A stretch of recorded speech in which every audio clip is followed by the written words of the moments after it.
এখন পর্যন্ত 4 থেকে 5টা টপিকস তোমাদেরকে বুঝিয়েছি। তো 5টা টপিকসের মধ্যে আমার যদি টপিকস অনুযায়ী আলোচনা করি, এই প্রজেক্টরেও যদি আমরা দেখি, সেই অনুযায়ী আমরা যেটা পেয়েছি, ফার্স্ট হচ্ছে অ্যাসেম্বলিং ডিঅ্যাসেম্বলিং, ঠিক আছে। তারপরে আরেকটা আসছে উইন্ডোজ সেটআপ। উইন্ডোজ সেটআপটা আসছে তোমার উইন্ডোজ সেটআপ 7, 10, ইভেন বুটেবল করে পেন ড্রাইভ বুটেবল করে কিভাবে সেটআপ দেওয়া যায়, ঠিক আছে। তো বুটেবল করে যদি আমরা সেটআপ দিতে চাই তাহলে পেন ড্রাইভটাকে বুটেবল করে নিতে হয়। সেক্ষেত্রে রুফুস নামে একটা সফটওয়্যার আছে, আমি তোমাদেরকে আগেই বলছিলাম যে সেই রুফুস সফটওয়্যারের মাধ্যমে আমরা এটাকে বুটেবল করে নিই। তো এইভাবে বুট অপশনসে গিয়ে বুট সিলেক্ট করতে হয়, কিভাবে করতে হয় আমি তোমাদেরকে আলোচনা করেছি। এই অনুযায়ী মনে করো যে 4 থেকে 5টা টপিকস তোমাদের দেখানো হয়েছে, এখন জাস্ট রিভিউ করব একটার পর একটা, তোমাদের যেটা প্রয়োজন হবে সেই অনুযায়ী আমি রিভিউ করব। তো রিভিউ করার ক্ষেত্রে তোমার অ্যাসেম্বলিং ডিঅ্যাসেম্বলিং তোমরা বলছো যে তোমরা এটা পারো, এবং নেক্সট ক্লাসে তোমরা অ্যাসাইনমেন্ট দিবা অ্যাসেম্বলিং এবং ডিঅ্যাসেম্বলিং এর উপর। সেটা কিভাবে দিবা, সেই অ্যাসাইনমেন্টটা দিবা যে তোমার কিভাবে একটা পিসি অ্যাসেম্বলিং করে এবং কম্পিউটারের হার্ডওয়্যার পার্টসগুলো আলোচনা করো এবং ব্যাখ্যা সহ, ঠিক আছে। তো পার্টসগুলোর মধ্যে কি কি আসবে, ইনপুট ডিভাইস, আউটপুট ডিভাইস, এভাবে যদি তোমরা আলাদা আলাদা লিখতে পারো আরো ভালো। ইনপুট ডিভাইস বলতে আমরা যেটা বুঝি কিবোর্ড, মাউস, এগুলো ইনপুট ডিভাইস। আর আউটপুট ডিভাইস বলতে যেটা আসে সেটা হচ্ছে গিয়ে তোমার মনিটর, প্রিন্টার, আমার এই যে উপরে প্রজেক্টর লাগানো আছে, আমরা প্রজেক্ট দেখতে পাচ্ছি, এটাই হচ্ছে গিয়ে তোমার আউটপুট ডিভাইস। তো আউটপুট ডিভাইস এগুলোর পাশাপাশি বিবরণ। এরপরে আমরা আরো জানি কি মেমোরি হিসাবে যদি চিন্তা করি, প্রাইমারি মেমোরি কি এখানে আমরা বলছি র্যাম, ঠিক আছে। র্যাম হচ্ছে প্রাইমারি মেমোরি, আর হার্ড ডিস্ক সেকেন্ডারি মেমোরি। তো প্রাইমারি মেমোরি র্যাম প্লাস র্যামটা অস্থায়ীভাবে ডেটা সংরক্ষণ করে। এবার পার্টস বাই পার্টস তোমরা উল্লেখ করে যে কোন পার্টসের কি কাজ, এই অনুযায়ী ব্যাখ্যা দিয়ে দিয়ে অ্যাসাইনমেন্ট আকারে লিখবা। তো এটা গেল ওই অ্যাসাইনমেন্ট 1। অ্যাসাইনমেন্ট 2 যেটা, সেটা হচ্ছে গিয়ে উইন্ডোজ সেটআপ দেয়া। এটা অলরেডি তোমরা করছো, আমার কাছে অ্যাসাইনমেন্টও আছে, আমি কারেকশন করে দেখতেছি কার কি অবস্থা। তো অ্যাসাইনমেন্ট 2তে গিয়ে যেটা আছে যে উইন্ডোজ অপারেটিং সিস্টেম সেটআপ দাও, সেটআপ প্রসিডিউর। তো প্রসিডিউরটা তোমরা অনেকেই লিখছো যে ওই যে একটু আগে আমি বললাম বুটেবল পেন ড্রাইভ দিয়ে আমরা করতে পারি। তো বুটেবল যে করে নিব, বুটেবল করে নিয়েও করতে পারি বা সিডি লাগাইয়ে করলাম, কিন্তু ফার্স্ট যেটা অপশনস আমাদেরকে সিলেক্ট করতে হয় সেটা হচ্ছে গিয়ে যে আগে বুটে যাওয়ার জন্য মাদারবোর্ডের বা বায়াসের অপশনসে যেতে হয়, তাই না। বায়াসের অপশনসে যাই আমরা, বায়াসের অপশনসে গিয়ে আমি এভাবে পার্ট বাই পার্ট তোমাদেরকে দেখাইছি, আবার দেখাবো। তো অপশনসে গিয়ে আমরা ফার্স্ট বুট সিডি রম দেই, সেকেন্ড বুট হার্ড ডিস্ক দেই। তো ফার্স্ট বুট সিডি রম এবং সেকেন্ড বুট যে হার্ড ডিস্ক দেই, এটার অবশ্যই একটা কারণ আছে। তো কারণটা তোমাদেরকে আমি ব্যাখ্যা করছিলাম যে ফার্স্ট বুট সিডি রম দেওয়ার কারণ হচ্ছে যে সিডি থেকে সে বুট করবে, তাই না, রিড করে হার্ড ডিস্কে সে সেটআপ দিবে। তো এই কারণেই ফার্স্ট বুট থাকে সিডি রম, সেকেন্ড বুট হচ্ছে কি হার্ড ডিস্ক, ঠিক আছে। তো এবং প্র্যাকটিক্যালি যে তোমরা করছো, অ্যাসাইনমেন্ট দিছো, তার আগে থিওরিটিক্যালি একটু ধারণা নেয়া যে তুমি যে কাজটা করবা তোমার সেটা মাথায় নেয়া। তোমাকে যদি প্রশ্ন করা হয় যে এটা কিভাবে হয়েছে, কাজটা তুমি কিভাবে করছো, প্রসিডিউর তো লিখছি। তো দেয়া কমপ্লিট হলো, তারপরে আমার সেটআপ শুরু হয়। সেটআপ শুরু হয়ে গেলে আমরা তোমার সেটআপের যে কাজটা করি, সেক্ষেত্রে ড্রাইভ যেটা সি ড্রাইভে আমরা সেটআপ দেই। সি ড্রাইভটাকে আমরা চাইলে পুরো ফরম্যাট দিয়েও নিতে পারি, আবার সি ড্রাইভটা ফরম্যাট দিয়ে নেওয়াই ভালো। তা না হলে হয় কি যে আগের তোমার উইন্ডোজটা থেকে যায়। তাহলে দুইটা যদি উইন্ডোজ একসাথে থাকে তাহলে লোড হয়ে গেলে সে কি হয়, সেক্ষেত্রে তোমার স্লো হয়ে যায় পিসি, তাই না, স্লো হয়ে যায়। তো এই কারণে আগেরটাকে আমরা ডিলিট করে দিয়ে তারপর ওইটা দেই। দেওয়ার ক্ষেত্রে আমরা কি করি, সি ড্রাইভটাকে সিলেক্ট করে ফরম্যাট দেই। ফরম্যাট দিয়ে তারপরে তোমার ওইটাকে সিলেক্ট করে দিলাম। অন্য ড্রাইভ চাইলে আমরা ভাঙতে পারি, ফরম্যাট দিতে পারি, আর না দিলেও হয়।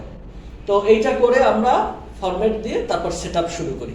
সেটআপের অপশনস ওইভাবে সিলেক্ট করে দেওয়ার পর অপশনস অনুযায়ী ইনস্টল নাও, নেক্সট দিয়ে গেলেই হয়ে যায়। তো এভাবে আমরা সেটআপ দেই প্রসিডিউর।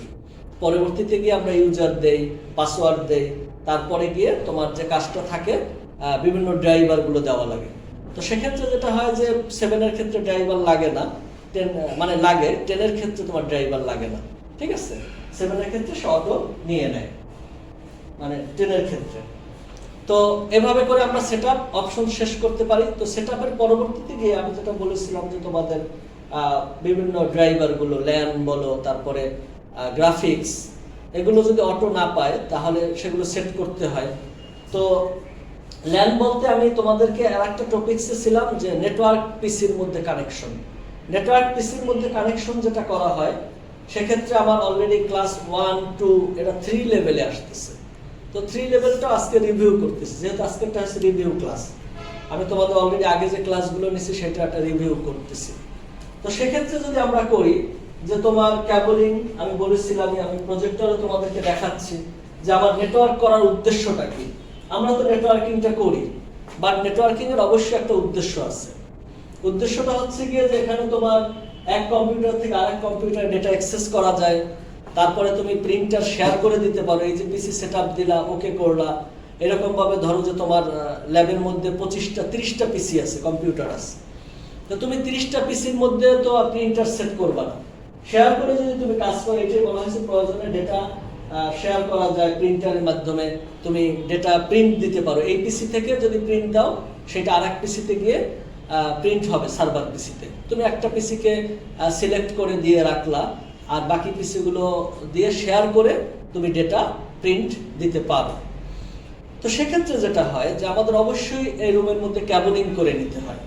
সেক্ষেত্রে আমি তোমাদেরকে বলছিলাম যে নেটওয়ার্কিং এর প্রাথমিক লেভেল, ফার্স্ট লেভেল, যেটা ফার্স্ট লেভেলে আসছে তোমার ক্যাবলিংটা কিভাবে করে, মানে এক পিসি দিয়ে আর এক পিসিতে আমরা নেটওয়ার্কিংটা করতে পারি। তো নেটওয়ার্কিংটা করার জন্য আমরা ল্যান যেটা বলি, ল্যান মিনস হচ্ছে গিয়া লোকাল এরিয়া নেটওয়ার্ক, ঠিক আছে, লোকাল এরিয়া নেটওয়ার্ক। তো এই লোকাল এরিয়া নেটওয়ার্কটা আমরা করি কিভাবে, যে তোমার বেশ ধরো তোমার ল্যাবের মধ্যে 20টা পিসি আছে, অ্যাজ এক্সাম্পল 20টা পিসির মধ্যে আমি কেবল দিয়ে এই ক্যাট5 অর ক্যাট5 অর ক্যাট6 দিয়ে কানেকশন দেই। কানেকশনটা যখন পিসি থেকে আমরা সুইচে দেই তখন সেটা হচ্ছে গিয়া স্টেট কানেকশন, স্টেট কেবলিং করি। তখন আমরা স্টেট কেবলিং মিনস হচ্ছে গিয়া ভিন্নধর্মী ডিভাইস, ডিফারেন্ট ডিভাইস। ধরো যে তুমি পিসি দিয়ে যখন সুইচে কানেকশন দাও তখন সেটা ডিফারেন্ট ডিভাইস না, সেই ক্ষেত্রে তোমার স্টেট কেবলিং করি। আর একটা কেবলিং হচ্ছে ক্রস কেবলিং, এটা তোমরা মাথায় নিয়ে নাও। ক্রস কেবলিং যদি বুঝতে অসুবিধা, আমি একটু স্লোলি তাইলে যাই এখন। তো ক্রস কেবলিংটা আমরা করি অন্যভাবে। স্টেটের ক্ষেত্রে আমরা এই কথা ধরো যেভাবে কানেকশন দিয়েছি কেবলের RJ45 কানেক্টর, এই যে কানেক্টরটার নাম, তো এইটা আমরা যেভাবে কানেকশন দেই অপর মাথাও ঠিক একইভাবে কানেকশন দিতে হয় স্টেট কেবলিং এর ক্ষেত্রে। তো এই স্টেট কেবলিংটা করে আমরা পিসি থেকে সুইচের সাথে কানেকশনটা দেই, যেটা একটু আগে আমি বলেছি। তো পিসি থেকে সুইচের সাথে কানেকশন দিয়ে আমরা স্টেট কেবলিংটা কমপ্লিট করলাম। তো এইভাবে ধরো যে 20টা পিসিতে আমি কানেকশন দিব, এইভাবে এতগুলো কানেকশন কেবলিং করলাম। কেবলিং করে প্রতিটা পিসি পিছনে আমরা কানেকশন লাগাইলাম, ঠিক আছে। কানেকশন লাগাই তারপরে আমরা সেটা সুইচে যাবে। ধরো যে এই যে তোমার চ্যানেল পাইপের মধ্য থেকে গেছে, পায়ের কাছে খেয়াল করলে দেখবা এই চ্যানেল হয়ে তোমার এইটা ভিতর দিকে চলে গেছে, ঠিক আছে। তো এখান দিয়ে চ্যানেল আকারে সুইচের মধ্যে গেল এই রুমে, তাহলে একটা নেটওয়ার্ক কানেকশন এস্টাবলিশড হইল। সেটা কি ধরনের network? LAN, local area network. তাহলে আমরা এই রুমের সাথে একটা লোকাল এরিয়া নেটওয়ার্ক কানেক্টেড করলাম। এখন এই সুইচ থেকে যেহেতু এটা ল্যান হয়ে গেছে, সেক্ষেত্রে আমার স্টেট কেবলিং এর মাধ্যমে এখন আমি যে কোনো একটা পিসিতে প্রিন্টার সেট করতে পারি, যেটা আমার এখানেও বলা হয়েছে যে আমার নেটওয়ার্কিং এর উদ্দেশ্য হচ্ছে যে রিসোর্স শেয়ার করে অতিরিক্ত প্রিন্টার স্ক্যানার ক্রয় করতে হয় না, এতে খরচ কম হয়। আমরা একটা প্রিন্টার সেট করে তাইলে আমরা তোমার এইভাবে প্রিন্ট দিতে পারি, শেয়ার করে প্রিন্ট দিতে পারি। তো এটা গেল স্টেট কেবলিং প্লাস শেয়ারের কথা, প্লাস তোমার প্রিন্ট কিভাবে দিতে পারি। তারপরে আমরা আরেকটা করতে পারি ক্রস কেবলিং। ক্রস কেবলিংটা আমরা করি এই জন্য যে ক্রস কেবলিং এর মাধ্যমে তোমার বাসায় তোমার কম 2টা পিসি আছে, তোমার 2টা পিসির মধ্যে তুমি ডেটা শেয়ার করবা। আমরা তো পেন ড্রাইভ থেকেও শেয়ার করতে পারি, ঠিক আছে। পেন ড্রাইভ থেকে শেয়ার করলে ভাইরাস চলে আসতে পারে বা আদার্স প্রবলেম হতে পারে। তো সেক্ষেত্রে আমরা ওই ক্রস কেবলিংটা করি সেম ডিভাইস। এখন বোঝার সুবিধা, সেম ডিভাইস মিনস হচ্ছে PC to PC, hub to hub, switch to switch, এই জাতীয় সেম ডিভাইসের মধ্যে যদি আমরা কানেকশন দিতে চাই সেক্ষেত্রে আমরা ক্রস ক্যাবলিংটা করি, ঠিক আছে। তো ক্রস ক্যাবলিং করে আমরা অল্প শেয়ার দিতে পারি, বা এই যে রুমের মধ্যে আমি কানেকশনটা কমপ্লিট করে ফেলছি লোকাল এরিয়া নেটওয়ার্ক, এই রুমের সাথে আমি আরেকটা রুমের কানেকশন করব, ঠিক আছে। সেক্ষেত্রে আমরা কি করি, সুইচ থেকে সুইচে নিতে হবে না, সেক্ষেত্রে ক্রসটা দরকার হয়, আমরা ক্রস করে তখন দেখাই, একটার সাথে আরেকটা কানেক্টেড করি। তাহলে আমরা এই যে লোকাল এরিয়া নেটওয়ার্কটা বুঝলাম, ল্যান এইভাবে কানেকশন হয়েছে। তারপরে আসে কি man means metropolitan area network. ওই দিন তোমাদেরকে আমি দেখাইছিলাম যে ম্যানটা কিভাবে আসে। তো ম্যান মেট্রোপলিটন এরিয়া নেটওয়ার্ক আমার যখন লোকাল এই এরিয়ার মধ্যে কানেকশনটা অলরেডি কমপ্লিট হয়ে গেছে, আমি এস্টাবলিশ করলাম, তারপরে আমরা করব কি আরেকটা এরিয়ার সাথে কানেক্টেড হব মেট্রোপলিটনের সাথে। তো সেক্ষেত্রে আমরা ম্যান ইউজ করি। আর ওয়ান হচ্ছে ওয়াইড এরিয়া নেটওয়ার্ক, বহির্বিশ্বের সাথে যোগাযোগ স্থাপন করবা। এই ম্যান যখন কমপ্লিটেড হয়ে যাবে তখনই আমরা ওয়ানের দিকে যাব, ঠিক আছে, ওয়ান কানেকশন হবে। তো ওয়ান কানেকশন হইল, তো এভাবে আমরা ইন্টারনেট সার্ভিসটা পেয়ে থাকি, ঠিক আছে। ব্যাপকভাবে তোমাদের পরবর্তীতে আসবে। এখন ফার্স্ট লেভেলে নেটওয়ার্কিং এ ল্যান ম্যান ওয়ান এটা তোমরা বুঝলা, ক্যাবলিংটা বুঝলা যে ক্রস এবং স্টেট কানেকশনটা কিভাবে হয়, RJ45 কানেক্টর। তারপরে তোমার এর মধ্যে আর যেটা আছে যে কেবল কি ধরনের কেবল আমরা ইউজ করি এটা বললাম, কিভাবে আমরা শেয়ার করি, শেয়ারিং এর সুবিধাটা কি এটাও তোমাদের এখানে ব্যাপকভাবে বোঝানো হইল। এই তাইলে রিভিউ ক্লাসে আমি প্রথম 3টা টপিকস আলোচনা করলাম, সেটআপ, ওদিক থেকে তোমার অ্যাসেম্বলিং ডিঅ্যাসেম্বলিং আর এইটা। তো অ্যাসাইনমেন্টটা তো আমি দেখতেছি, পাশাপাশি তোমার কেবলিং আমি যেহেতু ছিলাম, একটা কেবল আমি তোমাদেরকে একটু ধরে দেখাই। একজন আসো, আচ্ছা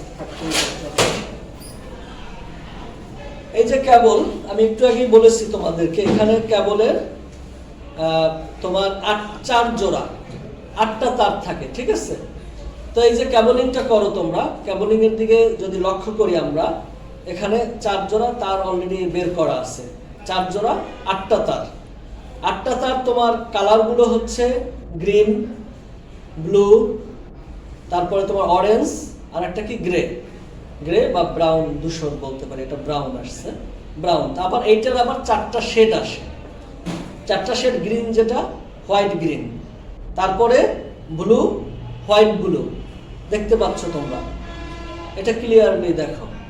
তারপরে তোমার এদিক থেকে অরেঞ্জের সাথে হোয়াইট অরেঞ্জ, দেখতে পাচ্ছ তোমরা যে হোয়াইটের সাথে অরেঞ্জ হোয়াইট